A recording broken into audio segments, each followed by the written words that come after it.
Unacademy. Let's crack it. नमस्कार दोस्तों, मैं भरत राय आप सभी का पाथफाइंडर के चैनल पर स्वागत करता हूं। तो दोस्तों, अभी के हाल फिलहाल में एक बड़ी न्यूज आ रही है कि चेन्नई के रीजन्स में एक नदी है कोसस थलियार में ऑयल स्पिल हुआ है और वो oil spill already 20 square kilometre का एरिया कवर कर चुका है, यानी कि 20 स्क्वायर किलोमीटर के एरिया तक में वो ऑयल स्पिल फैल चुका है। और सिंस वो जो रिवर है वो बे ऑफ बंगाल में जाके मर्ज होती है, तो वो ऐसे अनुमान लगाए जा रहे हैं that it can get into the sea also, और उसकी वजह से काफी ज्यादा एक हैवॉक सिचुएशन क्रिएट हो गई है। तमिलनाडु पॉल्यूशन कंट्रोल बोर्ड ने बोला है दैट इनएडिक्वेट स्टॉर्म वाटर मैनेजमेंट की वजह से ये प्रॉब्लम हुई है। वहां पे हम जानते हैं कि अभी एक ट्रॉपिकल साइक्लोन आया था, ट्रॉपिकल साइक्लोन के आने के बाद जो स्टॉर्म क्रिएट हुआ है, जो रेनफॉल की सिचुएशन या फिर एक्स्ट्रा वाटर की कंडीशन वहां पे हो रही थी, उसके इनएडिक्वेट मैनेजमेंट की वजह से ये ऑयल स्पिल हो रहा है। तो आज के इस सेशन में हम जानेंगे और देखेंगे कि ऑयल स्पिल होते क्या हैं और ये क्या सिचुएशन अभी तमिलनाडु में बन रही है, ऑयल स्पिल को खत्म करने के क्या क्या तरीके हो सकते हैं और कैसे उसको उसकी रिमेडियल्स करी जाती हैं, ये सारी चीजें हम देखेंगे। तो चलिए शुरू करते हैं। लेकिन शुरू करने से पहले मैं आपको बताना चाहूंगा कि आज की तारीख में, यानी कि आज शाम को 6:30 बजे आपके फेवरेट एजुकेटर्स अनिरुद्ध सर और शुभेंद्र सर ओल्ड राजेंद्र नगर में एक सेशन लेने वाले हैं, जहां पे वो आपके सारे डाउट्स क्लियर करेंगे, आपके साथ काउंसलिंग करेंगे और वहां पे क्विजेज वगैरह भी होंगी, जिसमें कि टॉप करने वाले बच्चों को प्राइजेस भी मिलेंगे, गिफ्ट्स भी मिलेंगे और साथ ही साथ सारे पार्टिसिपेंट्स को गुडीज भी दी जाएंगी। तो देर ना करिए और डिस्क्रिप्शन के दिए हुए लिंक में आप जाके इनरोल कर सकते हैं, वहां पे गूगल फॉर्म दिए, वहां पे आप जाके इनरोल करें और शाम को हमारे साथ जरूर जुड़ें, जहां पे आपको अनिरुद्ध सर और शुभेंद्र सर आपकी सारी क्वेरीज को सॉल्व करेंगे। साथ ही साथ मैं आपको बताना चाहूंगा कि अगर आप हमारे साथ अनअकैडमी प्लेटफॉर्म पे जुड़ना चाहते हैं तो 15 दिसंबर तक ही यहाँ पे आप देख सकते हो कि एक ऑफर वैलिड है, जिसमें कि आपको फ्लैट 40% ऑफ मिलेगा अगर आप मेरा कोड यूज करते हो BR10, यानी कि जो प्राइसिंग पहले 1,75,000 की थी वो अब 1,09,999 रुपए की हो जाएगी। तो देर ना करें क्योंकि ये ऑफर आज ही तक वैलिड है। आप ये QR कोड स्कैन कर सकते हैं और स्कॉलरशिप अवेल कर सकते हैं। और साथ ही साथ अगर आप घर बैठे सारी जानकारी पाना चाहते हैं तो गूगल फॉर्म आपको एक डिस्क्रिप्शन लिंक में प्रोवाइड कर दिया जाएगा, जहां पे आप जाके अपनी सारी डिटेल्स भर सकते हैं और आपको हमारी अनअकैडमी टीम कॉन्टैक्ट कर लेगी। तो चलिए शुरू करते हैं। ये जो ऑयल स्पिल है ये चेन्नई में हो रहा है। ये चेन्नई में हुआ तब जब ये यहाँ पे एक ट्रॉपिकल साइक्लोन आया था। ट्रॉपिकल साइक्लोन आने की वजह से वहां पे पानी बहुत ज्यादा भर गया वहां की रिफाइनरी में और उसके बाद ये स्पिल चालू हो गया, जो कि ऑलरेडी 20 स्क्वायर किलोमीटर तक फैल चुका है। तो आप यहाँ पे देख सकते हो कि ये वाला रीजन है चेन्नई का। चेन्नई में एक नदी है कोसस थलियार एक काफी इको सेंसिटिव रीजन में आता है, जिसको कि एन्नोरे क्रीक बोलते हैं। जैसा कि इको सेंसिटिव कहने का मतलब मैं इसलिए कह रहा हूं क्योंकि यहाँ पे आप अगर देखो तो यहाँ पे बहुत सारे मैंग्रोव रीजन्स हैं। मैंग्रोव यानी कि वो प्लांट जो इकोटोन एरियाज में आते हैं, यानी कि आधा टेरेस्ट्रियल और आधा मराइन। इस इकोटोन की एक खास बात ये होती है कि बायोडाइवर्सिटी के मामले में एक काफी ज्यादा रिच होता है, यानी कि यहाँ पे आपको बाकी जगहों से, यानी कि अगर टेरेस्ट्रियल कंपेयर करो और मरीन कंपेयर करो तो इसके मुकाबले काफी ज्यादा बायोडाइवर्सिटी मिलती है। तो ये वाले रीजन अगर डिस्टर्ब होते हैं, और मैंग्रोव्स को बोला जाता है कि they are the first barriers to the cyclones और द सुनामीज, मतलब जब सुनामी आती है तो उनको कोरल रीफ्स और मैंग्रोव्स ही हैं जो कि एक बहुत बड़ा इंपैक्ट डालने से रोकते हैं टेरेस्ट्रियल रीजन्स में। तो मैंग्रोव्स का एक तरह से संरक्षण होना बहुत जरूरी है और इसी पे संरक्षण पे बात उठ रही है क्योंकि यहाँ पे ऑयल स्पिल काफी ज्यादा तेजी से फैल रहा है। अगर आप देखें तो वहां पे आपको ट्रेल ऑफ ऑयल डिपॉजिट्स मिलेंगी, वहां पे काफी ज्यादा आपको टार के फॉर्म में ऑयल देखने मिल रहा है। आप अगर यहाँ पे देख सकते हो तो ये जो थिक बॉल्स के फॉर्म में ये ऑयल वहां पे स्पिल हो रहा है। ये आप देखो यहाँ पे, आप ऊपर से अगर देख रहे हो तो ये चीजें आपको ये चमकीली जो दिखाई दे रही हैं, क्योंकि सिंस ऑयल की डेंसिटी कम होती है तो ये पानी के ऊपर तैरता है। तो पानी के ऊपर तैरने की वजह से ये आप यहाँ पे देख सकते हो कि ये कैसे यहाँ पे फैल रहा है। तो ये ऑलरेडी काफी तेजी से फैल रहा है और मतलब यहाँ पे आप देख सकते हो कि मिचाउंग जो साइक्लोन आया था उसके जो वजह से बारिश हुई थी, बारिश या फिर आप बोल सकते हो स्टॉर्म वाटर जो होता है वो इनएडिक्वेटली मैनेज किया गया CPCL द्वारा। CPCL यानी कि चेन्नई पेट्रोलियम कॉर्पोरेशन लिमिटेड द्वारा, जिसकी वजह से ये ऑयल स्पिल हो रहा है।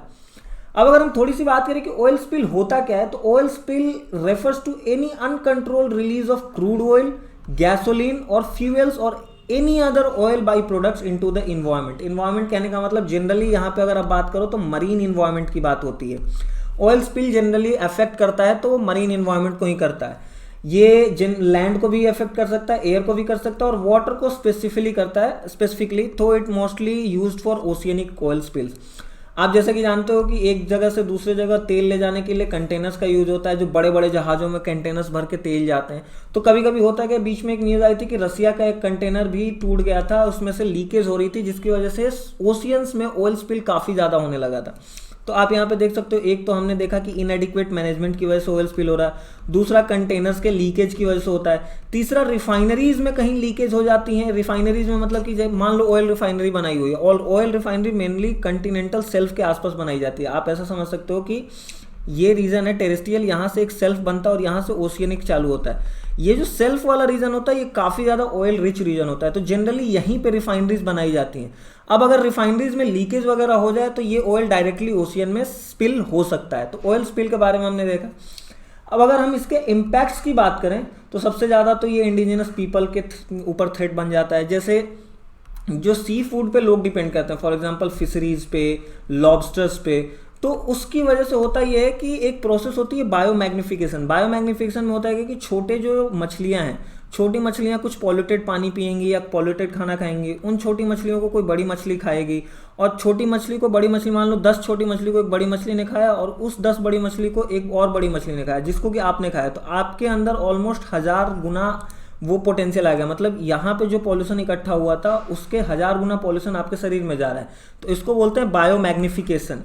तो ये चीज़ें हम क्रिएट करती हैं एक हमारे हेल्थ पे, और एक्वेटिक लाइफ पे तो करेंगे ही करेंगे। एक्वेटिक लाइफ में होता ये है कि आप देख सकते हो इस इमेज में कि ये ऑल्दो ये एक्वेटिक एनिमल नहीं है, मराइन एनिमल नहीं है, बट ये ऐसा हर एक एनिमल के साथ होता है कि उसकी पूरी बॉडी पे ना तेल लग जाता है।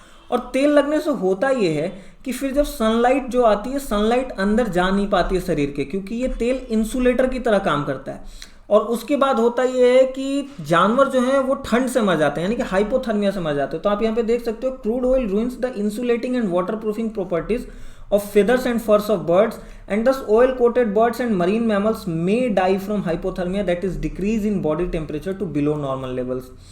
आप यहाँ पे देख सकते हो कि ऑयल, आप अगर यहाँ पे देख रहे हो तो ये जो रीज़न है यहाँ पे जो ऑयल स्पिल हुआ है, अब इसमें होगा ये कि सनलाइट यहाँ से पेनेट्रेट कर ही नहीं पाएगी। अब जब सनलाइट पेनेट्रेट नहीं कर पाएगी तो नीचे का पानी ठंडा हो जाता है, तो ये पानी भी फिर हैबिटेबल नहीं रह जाता है वहाँ की मरीन लाइफ के लिए।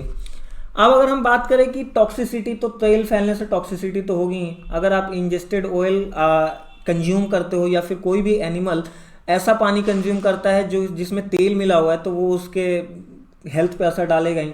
और मैंने जैसा आपको पहले बताया कि अभी जो चेन्नई में हो रहा है थ्रेट टू मैंग्रोव्स, यानी कि मैंग्रोव वाले रीजन्स को भी ये काफ़ी ज़्यादा थ्रेट क्रिएट करता है, उन रीजन्स में भी काफ़ी ज़्यादा थ्रेट क्रिएट करता है, जो कि काफ़ी ज़्यादा कंसर्न की बात है। अब अगर हम बात करें कि इसके कुछ इकोनॉमिक इम्पैक्ट्स की, तो इकोनॉमिक इम्पैक्ट्स में सबसे बड़ा आएगा टूरिज्म इफेक्ट होगा, पावर प्लांट्स इफेक्ट होंगे और फिशिंग इफेक्ट होगी। एज वी नो दैट कि कोस्टल रीजन्स में फिशिंग एक बहुत ही बड़ा इकोनॉमिक सिग्निफिकेंस रखता है। कमर्शियल फिशिंग की अगर बात करें तो उसको बंद कर देना पड़ता है, that is immediate suspension of commercial fishing, जिसकी वजह से इस इकोनॉमिक सेक्टर पर काफ़ी ज़्यादा असर पड़ता है।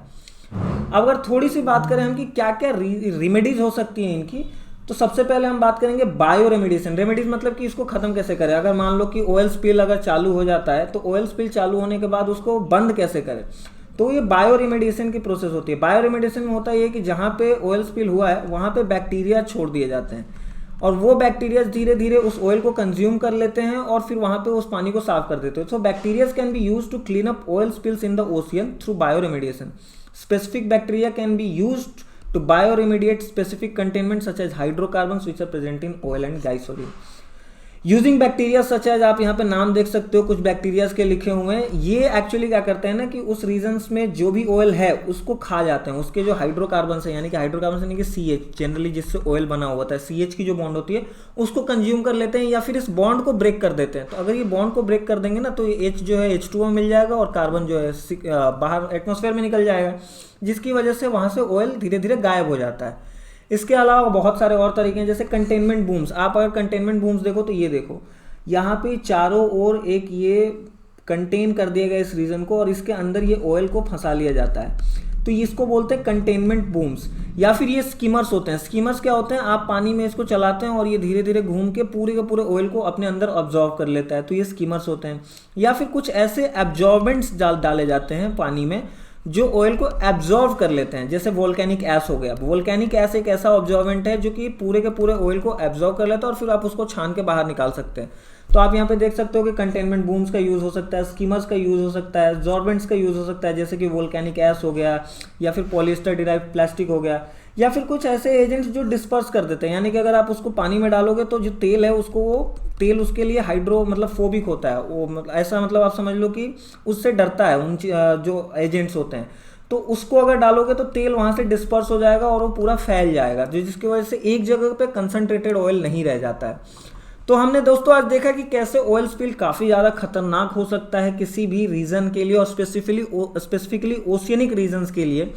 साथ ही साथ हमने देखा कि इसके रेमेडीज़ क्या हैं, कौन कौन से तरीके हैं। हमने बायो रेमेडिसन देखा, स्कीमिंग देखी, सॉर्बेंट्स का यूज़ देखा, और साथ ही साथ हमने ये भी देखा कि कैसे ये एक्वेटिक लाइफ या मरीन लाइफ के लिए काफ़ी ज़्यादा खतरनाक है। और चेन्नई में जो अभी कंडीशन बन रही है, जो कि ऑयल का जो एरिया है वो काफ़ी तेज़ी से फैल रहा है, जैसे कि हमने देखा कि ऑलरेडी 20 स्क्वायर किलोमीटर फैल चुका है। तो इसको कंट्रोल करने के लिए पॉल्यूशन कंट्रोल बोर्ड, यानी कि यहाँ पे आप देखो तो स्टेट पॉल्यूशन कंट्रोल बोर्ड और सीपीसीबी, जो कि एपेक्स बॉडी है पॉल्यूशन कंट्रोल के लिए इंडिया में, सेंट्रल पॉल्यूशन कंट्रोल बोर्ड, वो क्या क्या मेथड्स अपना रहे हैं। जैसे उनमें उन्होंने भी ये मेथड्स अपनाई हैं, जिसमें कि आप देख सकते हो कि उन्होंने बायो रेमेडिएशन करना चालू कर दिया, वहाँ पे स्कीमिंग चालू कर दी है, कंटेनमेंट बूम्स चालू कर दिए। तो ये सारे तरीके वहाँ पे आजमाए जा रहे हैं ताकि ये जो फैलाव हो रहा है अभी वहाँ पे, उसको कम से कम किया जा सके और रोका जा सके। तो मिलते हैं कल एक नई न्यूज़ के साथ, तब तक के लिए धन्यवाद। जय हिंद, जय Bharat. An Academy. Let's crack it.